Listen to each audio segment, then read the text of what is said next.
All right. Well, thank you everybody for being here tonight, and thank you, um, as my church family collective, for my mission trip, for giving to it, for praying for me while I was over there, for all of your support and love. Thank you so much. Um, I About this time last year, I was supposed to be in India, and that didn't happen because of COVID-19. And then I was also supposed to be this year in Tokyo, Japan, and that didn't happen also because of COVID-19. So I, roundabout by way of India and Japan, ended up making my way to Greece somehow, and kind of had my own Macedonian call, I suppose. Um, and the organization that I went with is called Go Now Missions, and it's a organization that sends college students from Texas to mission trips around the world, in the United States and Texas as well. There were 7 students from Texas universities that went on this particular trip. I was one of them. We also had 2 missionaries that were with us and 2 summer interns that had just graduated from college, not from Texas though, that were on this trip with us. This picture is the sort of downtown area of Athens, and I took this the first night that we got in. We got in pretty late and went out. It's an area called Monastiraki, which means little monastery. That big building with the dome on it is the monastery, and in the background, if you can make it out, there is the Acropolis, also known as the Parthenon, which is pretty famous. You can go to the next one. So these are all pictures from our first night there. We were extremely tired because we had been traveling all day, but we were able to go up to Mars Hill, also known as the Aeropagus. We actually talked about that in our Sunday school class today, or one of the Sunday school classes today at least. And Mars Hill kind of sits in between, in terms of how high it is. It sits in between the Acropolis, and then there's the Mars Hill, and then further down is the where the marketplace was. And so when we were on Mars Hill, just like when Paul was on Mars Hill and gave his speech, you're basically staring directly at the Acropolis, which was the center of Greek pagan worship. And so in Acts 17, when Paul gives his sermon, his defense of the Christian faith, he's giving it probably as he's staring directly at this ginormous monument to pagan gods, which is pretty interesting to think about.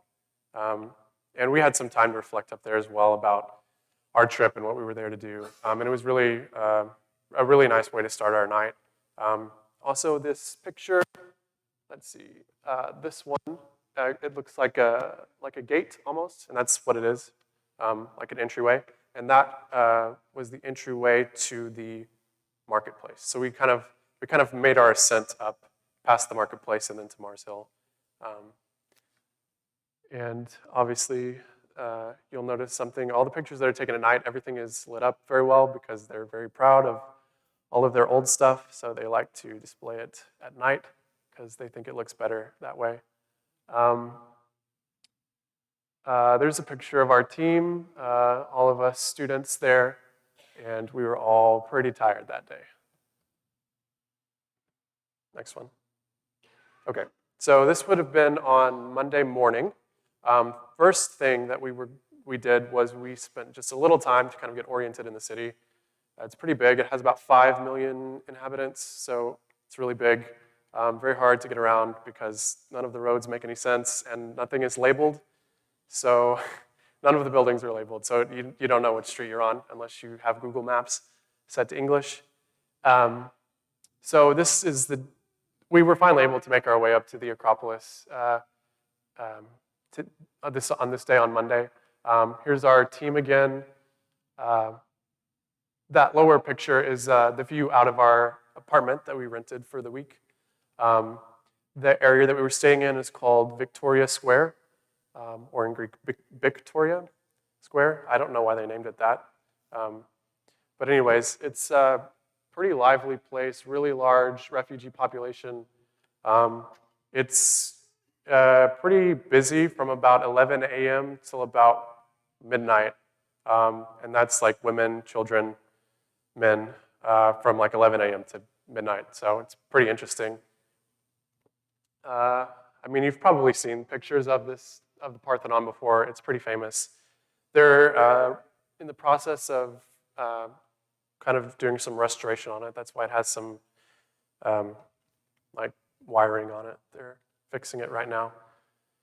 They launched some cannons at it about 300 years ago, and that kind of damaged it structurally. So, all right. So the second thing that we did on Monday, after we kind of got our orientation of the city, there was a group of us that headed down to where the Parliament building is, because we were meeting some people there. And while we were meeting them at the Parliament building, we noticed that there was this really large group protesting there, and they're from a communist political party. They're advocating, I think, to release the leader of their party. He's being held prisoner in Turkey right now.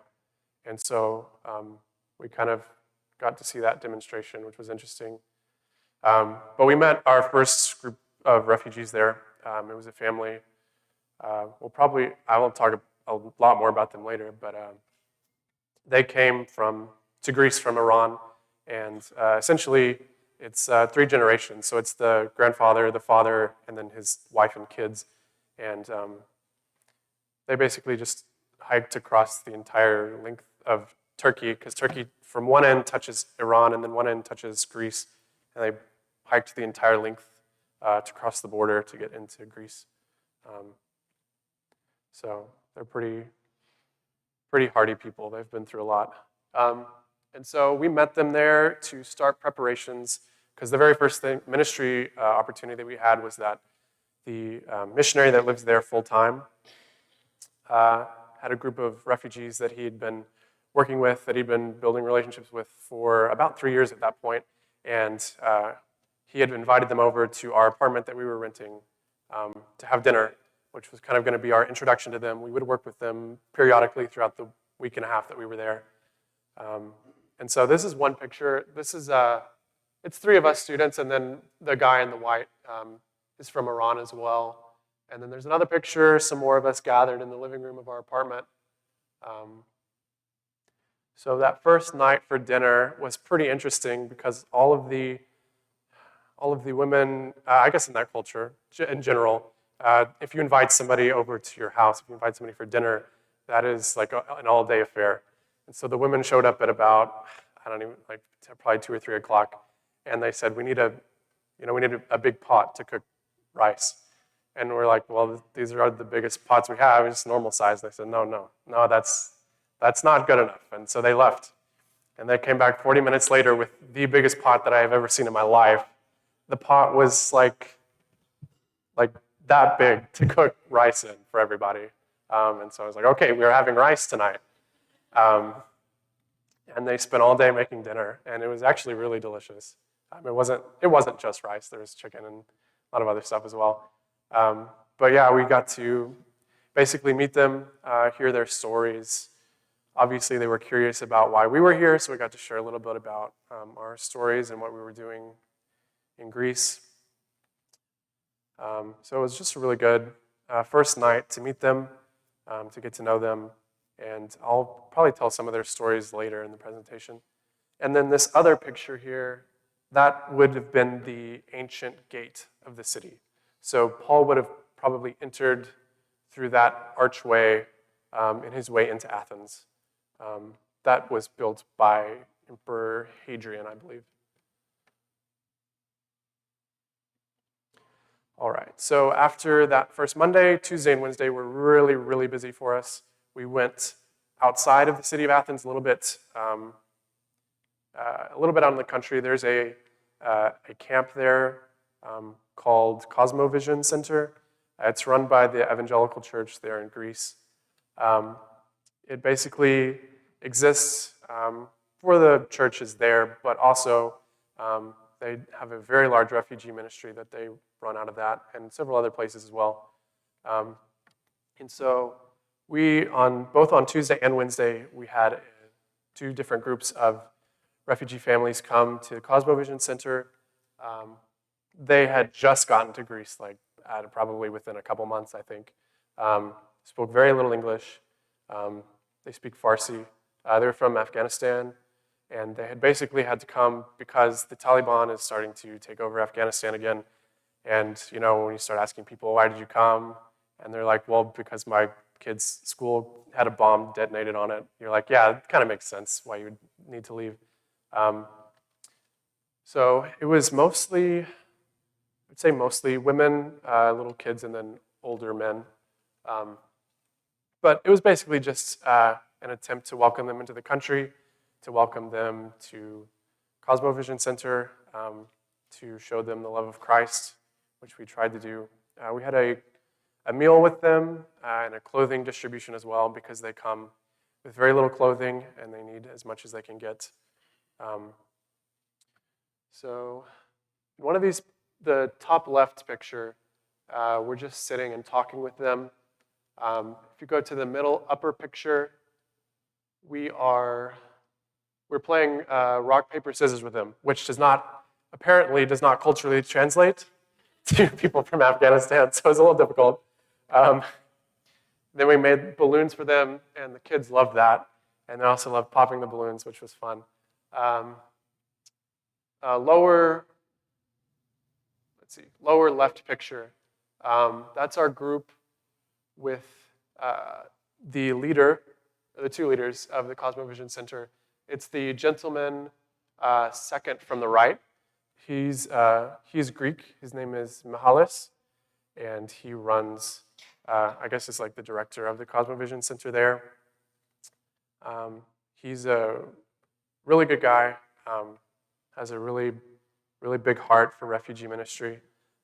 He didn't always. That was something that he had to grow into. I think in his upbringing, he was taught to be probably rather hostile to immigrants and refugees, but that was something that God put on his heart eventually, and so now he runs a refugee ministry, which is really interesting.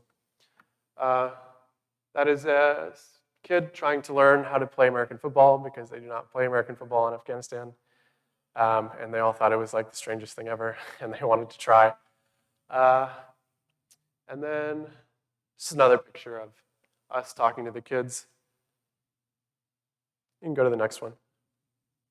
So after our first day at Cosmovision, Mihalis took us out a little further, further down the coast, basically at the very tip of Greece, to a town called Lavrio. And they run a refugee ministry there in Lavrio as well. That's the picture on the right. They run several ministries. One of them is this business that they just opened called Creative Hands, and it employs refugee women who have no other way of working. They're able to work on these, craft projects. They have this loom here. They make homemade goods, and they're able to sell them, and that is how they can support themselves, because legally they're not allowed to work in the country, and they don't really get any government assistance either, so they just kind of starve or work illegally. So also in Lavrio, they run a ministry. I didn't get any pictures there, but they run a ministry called Home Spot. It's kind of a play on hotspot, because anytime that there's a large group of refugees that land in a particular area, they call it a refugee crisis hotspot. And so they kind of riffed off of that and called it Home Spot. And Home Spot is basically it's basically just a community center for the refugee population in Lavrio. They have couches, air conditioning, which they don't have. If you're a refugee, you probably don't have that. They have Wi-Fi that they can use, because if you don't have Wi-Fi, you can't contact anybody in the country that you just left, the family members that you left. You can't look for a job if you don't have Wi-Fi, and so they provide that for them. They also provide rides for them, car rides to go to legal appointments, to meet with lawyers and things like that, to go to the doctor, to go to job interviews. And on those car rides, they're able to share the gospel with them, which is really cool. And so right when they opened this ministry in Lavrio, there was a guy that, at that time, most of the refugees that were coming over were from Syria. Mostly now they're coming from Afghanistan and Iran. The Syrian crisis is kind of not as bad anymore, I think, or at least they're not able to get in. And so there was a Syrian refugee that came in, and his name was Mohammed, as about, I don't know, probably 10 to 25% of people from the Middle East are named Mohammed that are men. And his name was Mohammed, and he came in, and he became a Christian pretty quickly. And so Mohammed then started sharing the gospel, and he reached a man also named Mohammed. And then they went out and started evangelizing together. And then they moved to Athens eventually and started a church in Athens. And they were going around sharing the gospel, baptizing people. And then there was this really weird rumor that started going around the Muslim population there that there were two men named Muhammad going around baptizing people in the name of Jesus, which was a little ironic to them, so they thought it was really funny. Let's see. Okay, so this picture, that's one of my teammates. He's holding several kids because they love to run up and hug you and take pictures of you. I think especially because we were American, they're like, that's so cool, and they're like, we need pictures, and like, so yeah. Especially that second day, that picture's from the second day. That second group that we had was a little bit smaller, so we had a little more time to connect with them personally, and just to hear their stories, to tell our stories. It was really a really good time to get to do that. Okay, so that was Tuesday and Wednesday that we were at Cosmovision Center, and we were there basically all day. And we were completely exhausted because it was 100 degrees outside, and we were running out with the kids playing soccer and throwing water balloons and stuff like that. So we were pretty tired, so by Thursday we needed a break day. So we got the day off, and we went to the beach. So let's see. Yes, so we went to the beach this day. Bottom left picture, it's absolutely beautiful beach there.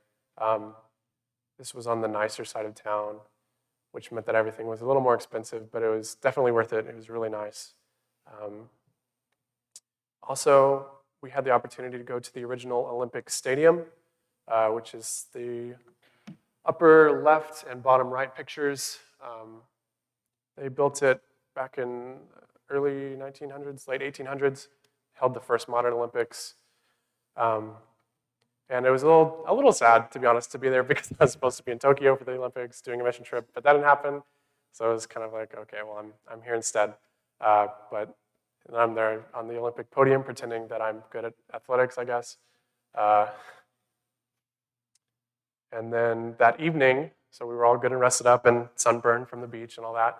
That evening we got to go into a different part of the city to visit an Albanian church. So Albania is a country to the north of Greece. It borders it. It was under the Iron Curtain, basically, until the early 90s.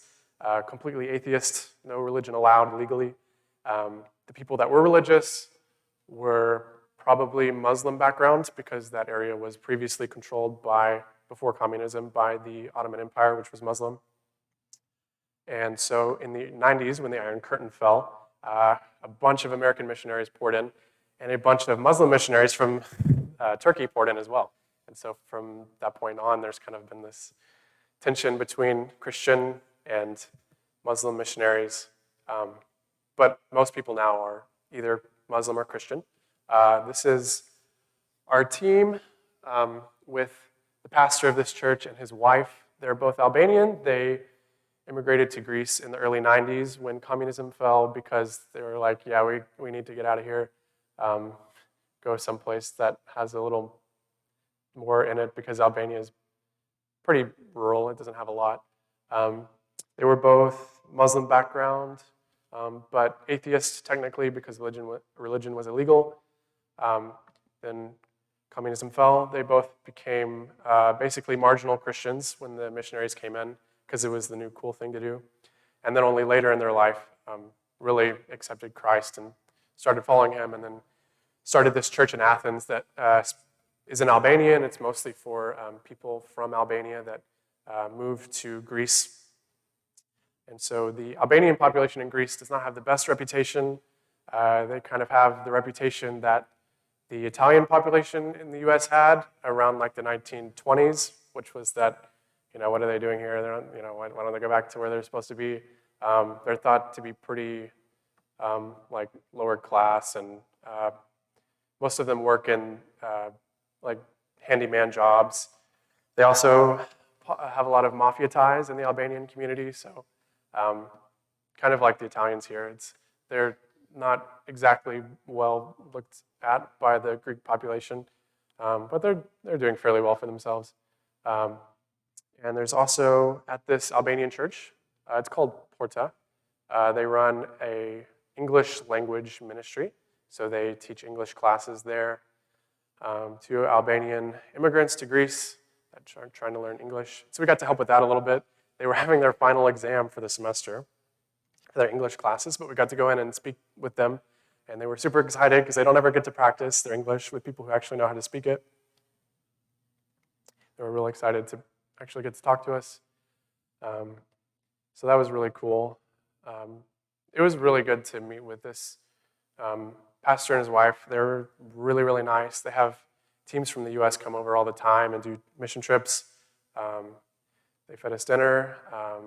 They kind of, like I said, they told us their stories. It was a really good night to fellowship with them. So that was Thursday. And then on Friday again, we met with that group of refugees that we met with on Monday. So that's all of us piled in our living room together. We were quite cramped in our apartment, and it was loud, and everybody was talking and laughing, and it was just a great party time. If you're not an extrovert, you would have been horrified, but it was pretty fun. That's me and another guy talking, the upper right, talking with a gentleman who's from Iran. He didn't really know any of the other refugees that we were with that night, but he knew the missionary that lives there, and he's a Christian, I believe, but kind of very young in his faith, and so he was asking a lot of questions about doctrine and stuff like that. And so we were kind of talking with him about some of that stuff. Really, really interesting guy. Really well-read. He's read a lot of philosophy and theology and stuff. Speaks perfect English somehow, even though I don't know, it's really impressive to me. So that was good to talk with him as well. Let's see, bottom right, that is a man who was on our team, one of the missionaries. His name is Brian Doyle, and he is originally from the UK, but now lives in Dallas. And he is the director for a missions organization that kind of set up the trip that we went on. He's a really cool guy. He was a pastor in South Africa, and then a pastor in London, and then moved to Dallas after he wrote a book, and then was a director of another missions agency, and now directs this missions agency. He's pretty much done it all, been everywhere with missions. Really, really interesting guy, very friendly, super just personable, and really easy for us to connect with, for the refugees to connect with. Two of the girls that were part of that group of refugees wanted to take a picture with him, so there it is. And then this other picture that's a library downtown. An ancient library that's all that's there is just that wall. That was built by Hadrian as well, so it probably would have been there in the time of Paul, I believe. Maybe not. But it's pretty famous, I think. So, you can go back. I'll kind of tell the story of this big group of refugees up here on the left. They came from Iran to Turkey, through Turkey to Greece. They had to probably cross the border illegally because Greece does not technically accept refugees, so they have to find a way to get in. A lot of times they'll die in the desert, or they get on rafts to go over the Mediterranean and land on the beach, and then the rafts will turn over and they'll all drown. So it's really rough for them to try to get over there to safety. But these people made it. But when they got to Greece, they were illegal. And when you get to a country and you're there illegally, what you do so you don't get found out by the government is that you don't tell them you're there. And when you don't tell them you're there, you're not able to go to the government refugee camps or get any government assistance. They probably wouldn't have gotten much anyways, or they would have been kicked out. So they were basically living in an illegal refugee camp that was an abandoned building. While they were there, essentially the fascist party in Greece that wants to kick all of the refugees and immigrants out who aren't Greek, climbed a fence, threw Molotov cocktails into their abandoned building and tried to burn them out. When the missionary that lives there, his name is Tyler, I'll point him out to you later. He lives there. When he found out about it, he had just gone there, and he was like, I don't really know what to do here, because he didn't know anybody, because he was like setting up this organization's presence in Greece, so he basically had nothing to do. And then he found out about this group that had their home basically torched, and so he went over there and said, basically, I'm here to help. And he fixed the broken windows. He tried to fix doors and plumbing, and eventually just really integrated himself into that community. They started inviting him to more and more stuff. He was able to share the gospel with them. A lot of them are Christians now. A lot of them have been able to move on past Greece, further into the EU, which is where most refugees that are in Greece want to get either to Germany, the UK, or the Netherlands, because those are countries that generally are more friendly to refugees or will be able to help them out, get them a job, something like that. So that's where they want to go, but for the meantime, they're stuck in Greece. And this group, some of them have gotten to move on. These are the last that have not been able to move on. And so essentially, Tyler helped them. And then all was good for a couple years until there was an election that was coming up, and the party in office needed to prove that they were tough on immigration and refugees. And so they raided their building at 3 a.m. and held them at gunpoint and detained them illegally for 5 days, and then kicked them to the street and said, you can't live there anymore. So they were basically homeless. So they decided, well, if we're going to be homeless, we're going to set up our tents right in front of the Parliament building so that we'll get news coverage. And they did, which didn't look very good. So the government decided to plan a settlement with them. So they got housing eventually because of that. And so that's kind of how that situation turned out. But I mean, Tyler's been with them, living with them, ministering to them for the past 3 years now. A lot of them have come to faith in Christ. Some of them haven't. Some of the women still wearing hijabs. They're still pretty Muslim. Some of them are Christian. Some of them are pretty secular, westernized, but they're not Christian. So it's an interesting mix. But they're all kind of united by this shared experience of, like all the horrible things that have happened to them over their lifetime. You can move on. So that was Friday. Now, this is on Saturday. This is a new ministry that we were working with on Saturday. It's called Refuge for Refugees. Yes, that's correct. And it was started by this man. And the picture, the guy in the gray shirt, his name is Artur. He is Albanian, like the couple that we talked about earlier. And he is just a guy. Like, he's not a pastor or anything, but he just started this ministry because he's noticed that there were a lot of homeless people. And so he decided, well, 3 days a week, I'm going to make sandwiches, walk around the city and hand out sandwiches to homeless people. And then it's turned into, I think he's given like over 25,000 sandwiches personally at this point, because he's been doing it for like 10, 15 years. Really interesting ministry. He sees the same people pretty much every week, so he's able to talk with them more, try to meet whatever need they have that he's able to meet. Really interesting. And so that's us making sandwiches to go out and give them out. Upper left, some homeless people there.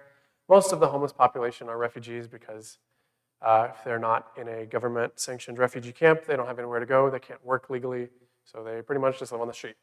Bottom left, that's us walking down the street to give out food.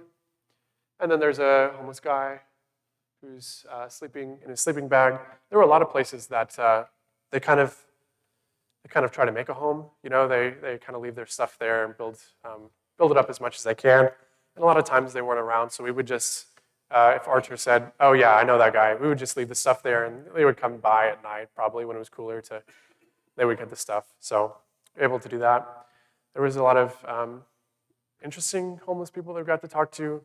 There was one guy from Algeria, I believe, and he was about to get to go into France, I think, was where he was headed. So we talked with him for a little bit. It was interesting. Everybody there that's a refugee has a really powerful story, because you're probably not going to leave your country illegally to try to sneak into another one unless you have a really good reason to do so, and they all do. So move on. So this is on Sunday. We met some people at the Cosmovision Center, which was the camp that we were at, that they had just gotten there, and we had just gotten there, and they were like, "Oh my gosh, you guys need to meet this organization that is providing a house for us to stay in." It's called Strong Gens, like Strong Generations. And so they set up a meeting for us to go to their house that's provided for them on Sunday. So we were able to go. They provided lunch for us, and they were super friendly. It's not a Christian organization. It's just a lady from the UK who, I guess, okay, so she's half British, half Greek, but she grew up in the UK, and the refugee crisis was really on her heart. So she quit her job being a tutor in London and moved to Athens to start this organization. She was a teacher and a tutor there, so she runs a school out of this building as well, and houses as many people as she can. Really good organization. They do a lot of cool things with kids there. And upper left picture, two of the students that live there are trying to teach us how to speak Farsi. It's really difficult, so we weren't being very good at it, but it's interesting.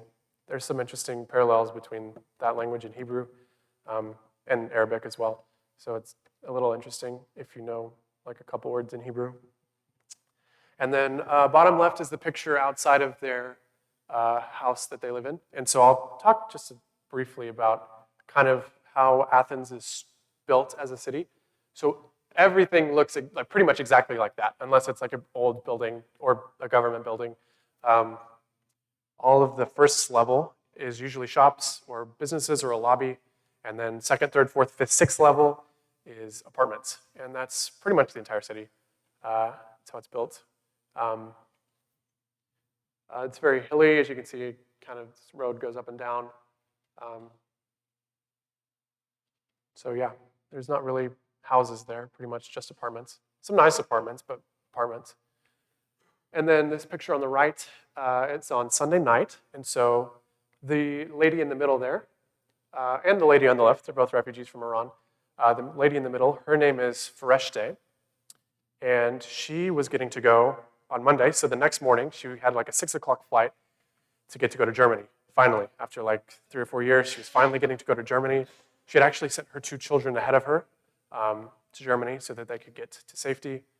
And so she was going to be able to join them again, to see her kids that she hadn't seen, and I honestly don't know how long. And so we were very excited about that for her. And so we went down to the beach in Piraeus, which is just outside of Athens, to celebrate on Sunday night. You can go to the next one. She was part of that same group of refugees that had had their illegal camp bombed, or Molotov cocktailed. And so we went to the beach. This is the Piraeus area right here. It's a really nice beach in terms of, like, there's a lot of really fancy yachts and stuff you can see in the bottom left. If you look closely, there's a big mega $1 million yacht, which is kind of interesting when we've been spending the entire week, dealing with people who have literally nothing, like not even sometimes clothes. And then we're like partying right next to all these people that have like mega $1 million yachts. And I think we were probably happier than they were at that moment. This is, on the right, this is the kid that looks my age, is one of the people that were on the trip. And then the little kid, his name is Mohammed as well, shocker. He's the son of one of the people in that refugee camp that I was talking about.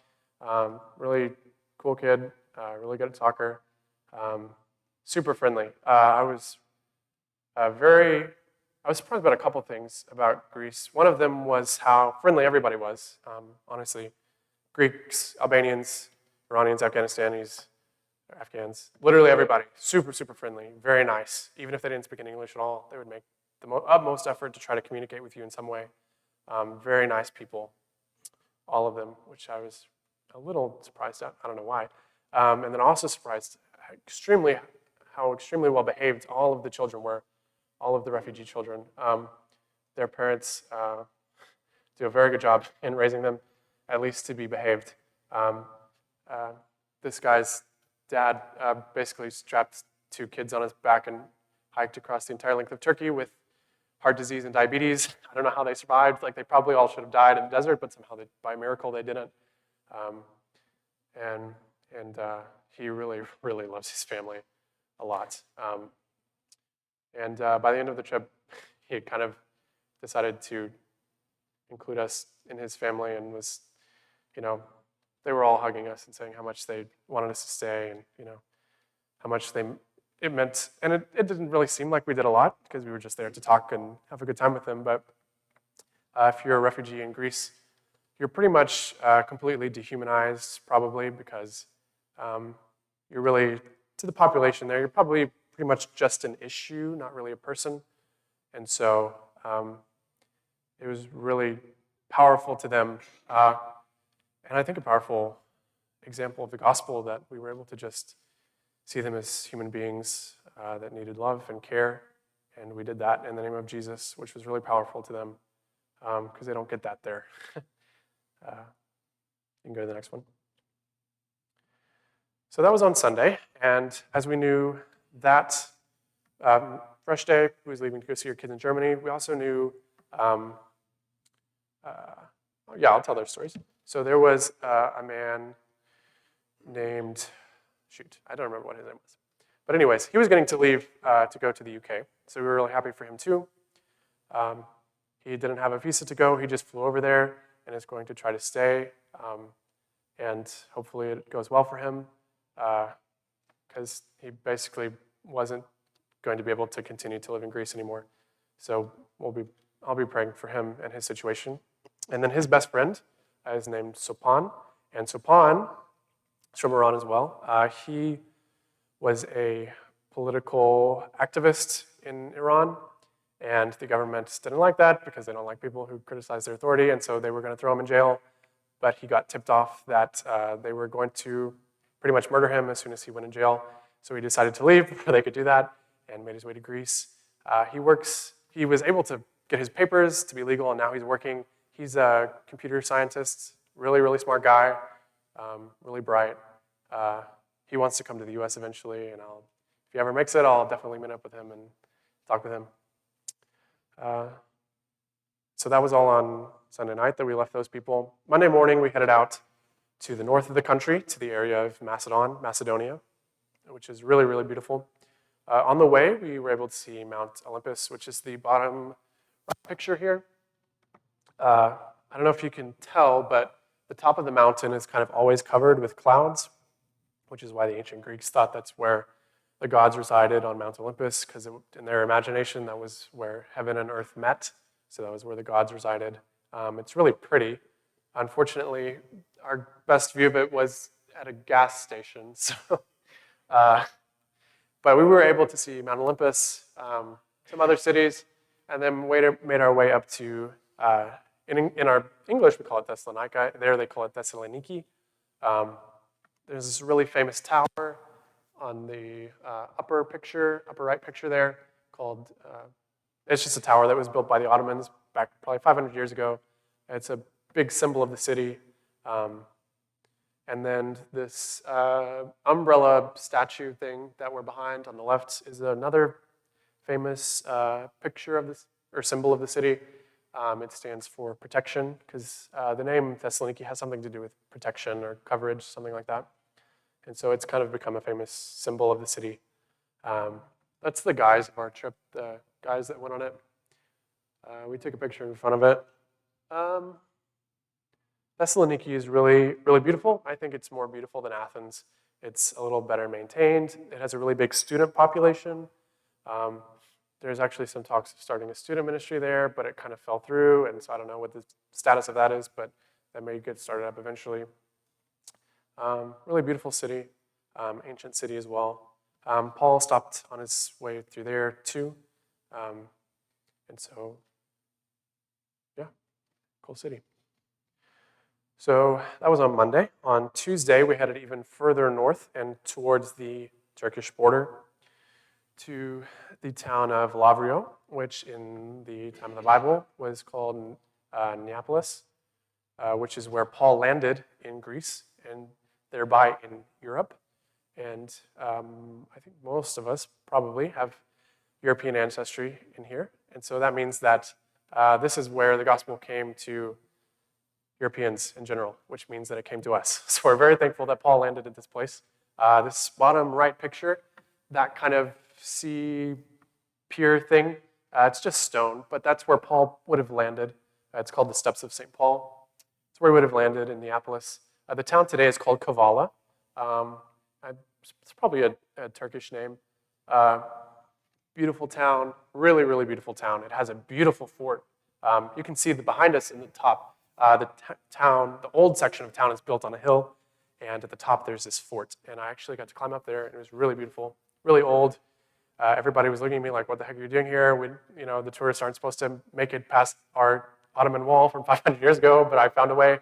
I found some stairs on the backside and was able to climb up and get where I wasn't supposed to be. So I got some cool pictures up there.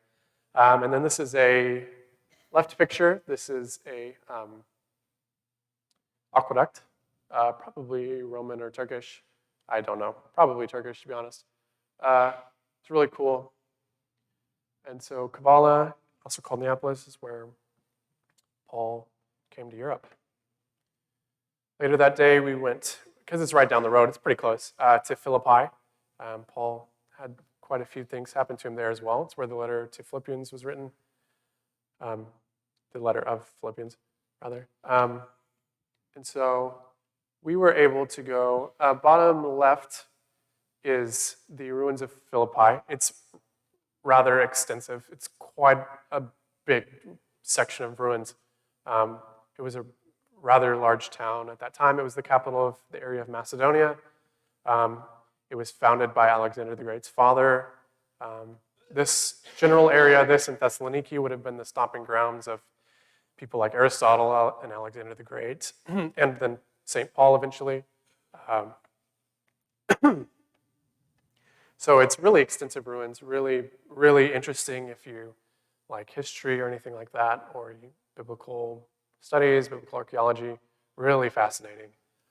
This upper left picture is the prison that Paul would have been kept in Philippi, where he was arrested. And then God set him loose by an earthquake. We were able to read that passage there. It was pretty powerful. Really cool stuff. Let's see. It's just another picture of the ruins of Philippi on the upper right. So Philippi, the way that it was in the ancient days was that it was kind of the keep, the castle was up on this mountain. And then the walls of the city would have run down the mountain, and then the main portion of the city that you see here was right at the foot of the mountain. The walls would have encircled it. And so there's a little bit of ruins at the top of the mountain, but we didn't get to climb up there. It's pretty inaccessible today. And then Philippi is also where the first believer in Europe, first convert was, which was Lydia. And so this lower right picture here is right outside of a small Greek Orthodox church called Lydia's Church. And this is the river that runs right by Philippi. It did in Bible days as well. And so that's where Paul would have walked a little bit outside the city. I've seen these ladies having some kind of meeting, shared the gospel with them, and then Lydia would have accepted Christ and been baptized somewhere along this river. But this is the traditional spot right here where the Greek Orthodox Church baptizes people that want to be baptized here. And so none of us really, I guess, wanted or needed to be baptized here, and we were kind of on a schedule, so we just had a debrief of the week. We kind of talked about, I guess kind of the lesson, at least for me, was that, the same way that Paul had originally wanted to go several different places, but God kept closing those doors and eventually led him to Macedonia. The exact same thing happened in my case. I was supposed to go to India, and then I was supposed to go to Japan. God closed those doors. I ended up in Macedonia to serve refugees, which was more amazing than I could have possibly imagined, and probably in some ways better than those other trips. So we just kind of talked about how God does probably sometimes his most important work or the most formative work in our lives when we're kind of directed off the path that we wanted to go on. And so don't ever waste those opportunities when you think, okay, well, this is kind of just not what I wanted to do, or this is a holding spot for me, because God can do pretty amazing things in those times. This is our team. Oh, that gentleman is Tyler, and the shirt, I guess like gray and green shirt and the khaki shorts furthest into the picture. That's Tyler. He's the missionary that lives there in Greece full time. He's a pretty cool guy. He's from Missouri. He had to come back because of COVID, but he's living there full time again now. Really good at building relationships. There's a district of the city that's called Kypseli, which is the most densely populated neighborhood in Europe, and that's where he lived for the first 3 years. He lives in a different section now, but he mostly works with children. Is a lot of his work. I think in college he studied like social work or something like that. So he's like a child worker, and a missionary as well, obviously. But as we were walking through Kypseli, which is pretty densely populated and has I don't even know, I wouldn't want to venture how many people live there, but pretty much every kid that we saw was like, Tyler, you're back. Went up and hugged him, and literally every kid. And I was like, he's really good at what he does, I guess, because he knew so many kids. I was completely shocked at how well he had, knew all these kids. It was pretty crazy. And so that was our last day there, unfortunately. We had to come back. And then this is the sunset over the mountains of Macedonia, or the sunrise, rather, over the mountains of Macedonia on our way out to the airports to fly back home. So that was it. Well, that's all the pictures I have. But thank you for listening. Thank you once again for supporting me. This trip was really good, really formative to me in, thinking about missions, thinking about how to reach people from a Muslim background, because there's a lot of people at my university that are from a Muslim background, so that was really helpful in that aspect. After I graduate, I plan on working with this organization for 7 months, some of it in Greece, some of it in other countries. And so I'll be praying for that, to be able to work, and that I would, be able to go, that the world would be in a little bit better place than it is now in terms of being able to get around, and that just all of that would work out, and I would know if that's what I'm supposed to do. So thank you. Does anybody have a question? No?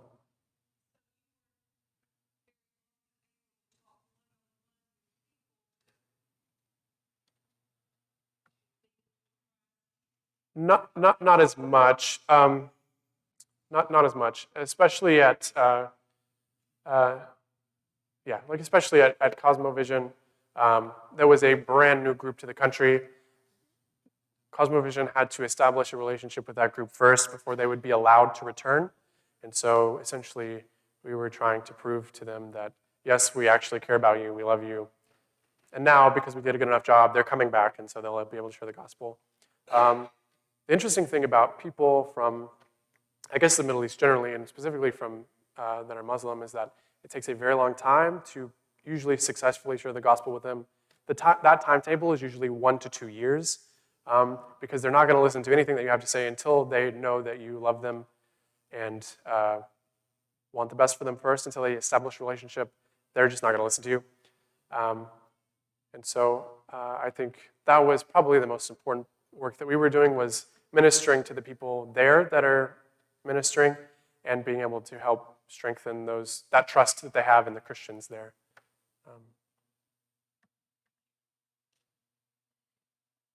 Anybody else? All right. Thanks, son.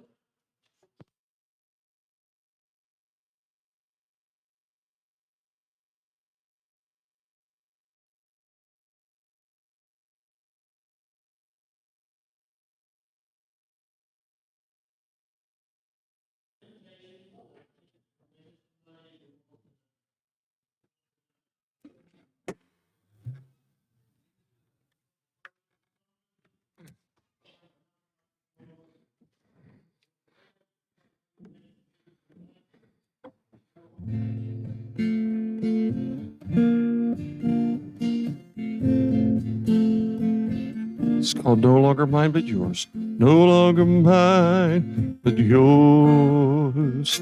No longer me but you.